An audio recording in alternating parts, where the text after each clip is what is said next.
Hello guys, আসসালামু আলাইকুম। আশা করি সবাই ভালো আছেন। আমি আবারও হাজির হলাম আরও একটি নতুন ডিভাইস নিয়ে। আজকে আমি আপনাদের মাঝে আলোচনা করব সিম্ফনি Z60 প্লাস। এই ডিভাইসটিতে কী কী থাকছে এবং কত টাকা প্রাইস ধরা হয়েছে বিস্তারিত আলোচনা করব। অবশ্যই ভিডিওটি শেষ পর্যন্ত দেখবেন। তো শুরুতেই দেখে নেওয়া যাক বক্সের মধ্যে কী কী পেয়ে যাবেন। শুরুতেই পেয়ে যাবেন একটি 18 ওয়াটের অ্যাডাপ্টার এবং টাইপ সি কেবল, এবং সাথে পেয়ে যাবেন আরও ইয়ারফোন। অরিজিনাল একটা ইয়ারফোন পাবেন। এই প্রাইস রেঞ্জে কিন্তু অন্য অন্য নামি দামি ব্র্যান্ডও ইয়ারফোন দেয় না। সেক্ষেত্রে কিন্তু এই ডিভাইসটির সাথে একটি ইয়ারফোন পেয়ে যাবেন, খুবই ভালো একটি বিষয়। এবং সিম ইজেক্টর, এবং সাথে আরও দেওয়া আছে একটি সিলিকনের কাভার, এবং কাভারটা অনেক সফট। এই ছিল ফোনের বক্স কন্টেন্ট। এই ফোনটা যদি পারচেস করেন এই জিনিসগুলোই আপনারা ফোনের সাথে পেয়ে যাবেন। এরপরে যদি ফোনটির ডিজাইন নিয়ে কথা বলা হয়, প্রত্যেকটা ব্র্যান্ডই এখন অল্প প্রাইস রেঞ্জের ডিজাইনগুলো অসাধারণ করার চেষ্টা করে। সিম্ফনি আসলে কোনো দিক দিয়েই কমতি রাখেনি।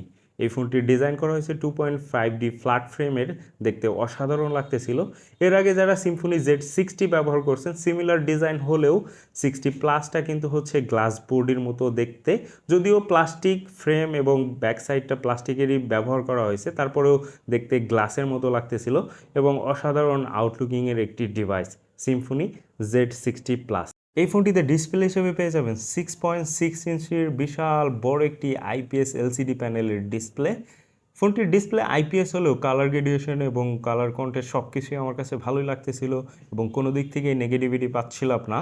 অল্প প্রাইস রেঞ্জের মধ্যে ডিসপ্লে আমার কাছে ভালোই মনে হচ্ছিল এবং রিফ্রেশ রেট হিসেবে ব্যবহার করা হয়েছে 90 হার্জের রিফ্রেশ রেট, এবং 90 হার্জের রিফ্রেশ রেট থাকার ফলে অনেক স্মুথলি স্ক্রলিং করা যাচ্ছিল এবং থার্ড পার্টি অ্যাপসগুলোতে যদিও একটু ল্যাকিংস পাচ্ছিলাম, তারপরেও আমার কাছে ডিসপ্লের স্মুথনেস ভালোই লাগতেছিল। এই ফোনটিতে র্যাম হিসেবে ব্যবহার করা হয়েছে 6 GB র্যাম, 128 GB রোম, এবং প্রসেসর হিসেবে ব্যবহার করা হয়েছে ইউনিসোসের T616, যার clock speed 2.0 GHz octa-core processor. প্রসেসরের সাইজ হচ্ছে 12 ন্যানোমিটার। এই ফোনটার যদি গেমিং পারফরমেন্স বিবেচনা করেন সেক্ষেত্রে গেমিং পারফরমেন্স অ্যাভারেজ পাবেন। আর এই ফোনটির প্রাইস ধরা হয়েছে 11,999 টাকায়। 11,999 টাকায় আশা করি গেমিং পারফরমেন্সের জন্য ফোন পারচেস করবেন না। এই ফোনটাতে পাবজি, কল অফ ডিউটি খুব ভালোভাবেই রান করাইতে পারবেন। স্মুথ গ্রাফিক্সে মিডিয়াম ফ্রেম রেট দিয়ে খুব ভালোভাবে এই ফোনটিতে রান করাইতে পারবেন। তবে ফ্রি ফায়ার খুব ভালোভাবে রান করাইতে পারবেন এই ডিভাইসটিতে। ফোনটিতে ব্যবহার করা হয়েছে 5000 mAh big battery. 5000 mAh big battery থাকার ফলে চার্জ ব্যাকআপটা আপনারা খুবই ভালো পাবেন। যেহেতু ফোনটিতে 5000 mAh ব্যাটারির সাথে 18 ওয়াটের চার্জিং আপনারা পেয়ে যাবেন, সেক্ষেত্রে চার্জ তুলতে একটু সময় বেশি লাগতেই পারে। সর্বোচ্চ 2 ঘন্টা থেকে 2 ঘন্টা 30 মিনিটের মধ্যে আপনারা ফোনটি ফুল চার্জ করতে পারবেন। বরাবরের মতো এই ফোনটিরও একদমই লেফট সাইডে পেয়ে যাবেন সিম ট্রে, যেখানে দুইটি সিম প্লাস একটি মেমোরি ব্যবহার করতে পারবেন, এবং ফোনটির একদমই নিচের দিকে পেয়ে যাবেন 3.5mm headphone jack, primary speaker, type C charging port এবং মেইন স্পিকার।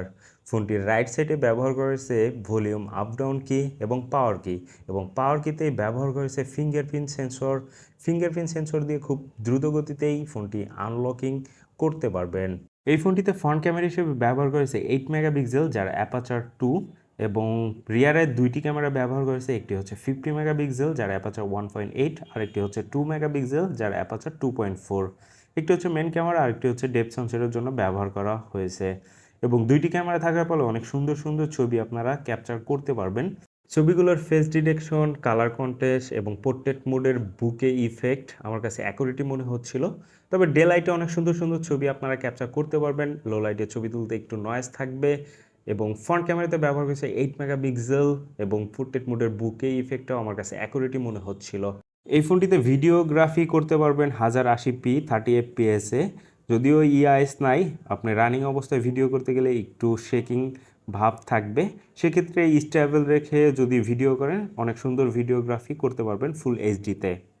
এই ছিল ফোনটির ক্যামেরা ফিচার, এবং ফোনটির প্রাইস ধরা হয়েছে 11,999 টাকা, এবং 11,999 টাকায় সিম্ফনি অসাধারণ একটি ডিভাইস।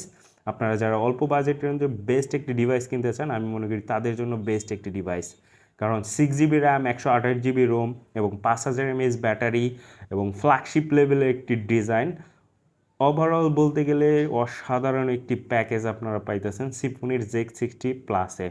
আপনারা যারা এই ঈদে নতুন একটি ডিভাইস কিনতে যাচ্ছেন অল্প প্রাইস রেঞ্জে, আমি মনে করি তাদের জন্য বেস্ট একটি ডিভাইস হবে Z60 প্লাস।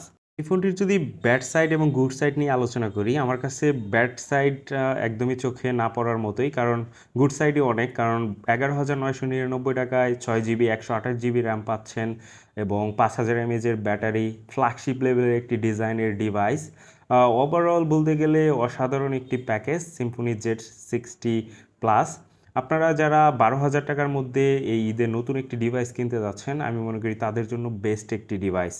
অবশ্যই বাজারে গিয়ে সিম্ফনির Z60 প্লাস এই ডিভাইসটি এক্সপিরিয়েন্স করবেন এবং অন্যান্য ব্র্যান্ডের সাথে কম্পেয়ার করবেন। যদি ভালো লাগে অবশ্যই এই ফোনটি আপনারা পারচেস করতে পারেন, কারণ 11,999 টাকায় আপনি অন্যান্য ব্র্যান্ডে গেলে সর্বোচ্চ 4/128 পাবেন অথবা 4/64 পাবেন। সেক্ষেত্রে কিন্তু 6 GB 128 GB পাইতেছেন, অনেক প্লাস পয়েন্ট। এবং ডিজাইনটাও অসাধারণ, পুরোই ফ্ল্যাগশিপ লেভেলের একটি ডিজাইন, 2.5D ফ্ল্যাট ডিজাইনের, দেখতে অসাধারণ। এবং ক্যামেরা 50 মেগাপিক্সেলের ক্যামেরা, অসাধারণ ছবি আপনারা এই ফোনটি দিয়ে ক্যাপচার করতে পারবেন। এবং অল্প প্রাইস রেঞ্জে কিন্তু হচ্ছে সর্বোচ্চ 13 মেগাপিক্সেলের ক্যামেরা হয়ে থাকে, সেক্ষেত্রে কিন্তু এই ফোনটাতে 50 মেগাপিক্সেলের ক্যামেরা আপনারা পেয়ে যাচ্ছেন। ওভারঅল এই ফোনটি আপনাদের কাছে কেমন লাগলো অবশ্যই কমেন্ট বক্সে জানিয়ে দেবেন। আর ভিডিওটি যদি ভালো লেগে থাকে অবশ্যই একটি লাইক করে দেবেন।